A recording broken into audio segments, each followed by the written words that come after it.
Juste avant de passer la parole à Rudy Sall, puisque nous sommes sur l'action extérieure de l'État, j'ai une très bonne nouvelle à vous annoncer pour ceux qui ne sont pas en direct sur les médias. Les 4 otages d'Arlit, retenus au Niger, viennent d'être libérés. Je souhaitais vous donner cette information qui nous réjouit tous. Voilà, la parole est à Rudy Sall pour le groupe UDI. Merci, Monsieur le Président.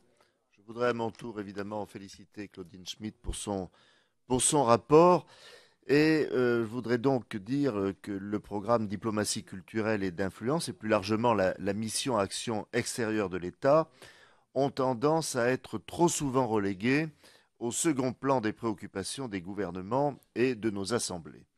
Et pourtant, si nous-mêmes ne sommes pas en capacité de porter avec force l'image de la France à travers le monde, il ne faut alors pas s'étonner de voir notre influence réduite, nos positions parfois marginalisées, notre politique extérieure malmenée par les puissances étrangères.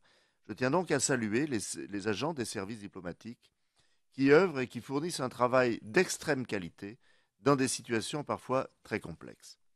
Vous le savez, ce programme regroupe l'ensemble des moyens destinés aux politiques de redressement économique, mais aussi culturel, linguistique, universitaire et scientifique de notre pays dans le monde. Et en cela, il nous apparaît au groupe UDI comme un programme véritablement capital et essentiel.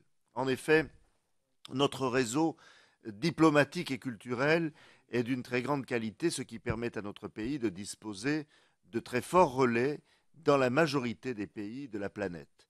La France diffuse ainsi, et depuis longtemps déjà, ses valeurs humanistes et universelles, la diplomatie culturelle et d'influence jouant tel un porte-voix dans un monde en perpétuel mouvement. Il faut donc bien sûr encourager le développement des réseaux d'ambassades et les représentations permanentes.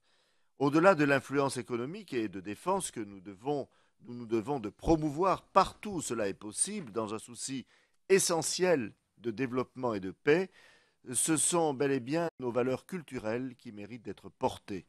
Pour cela, nous pouvons compter sur de nombreux opérateurs, tels l'Agence pour l'enseignement français à l'étranger, Campus France ou encore l'Institut français.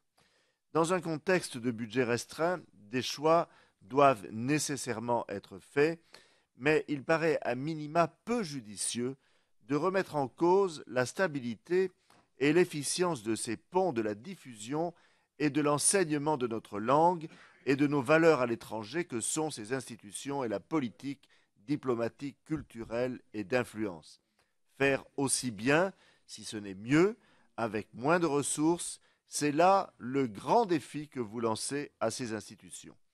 Vous l'aurez compris, les objectifs semblent en contradiction totale avec les moyens. Et avec cela, le risque de voir la sphère d'influence de la France se réduire toujours plus, tant la compétition mondiale en tout domaine, en ce début de XXIe siècle, est rude et acharnée. Il en va enfin de même quant à la participation financière de notre pays dans les 72 organisations internationales que nous soutenons. Il n'est pas possible d'abaisser régulièrement les crédits que nous leur accordions jusqu'alors sans craindre en retour un affaiblissement de notre politique d'influence et de notre rayonnement dans le monde. Voilà pourquoi le groupe UDI s'oppose à la politique actuellement conduite en la matière et que nous voterons donc contre les crédits de ce programme. Merci, cher collègue Rudy Sall. La parole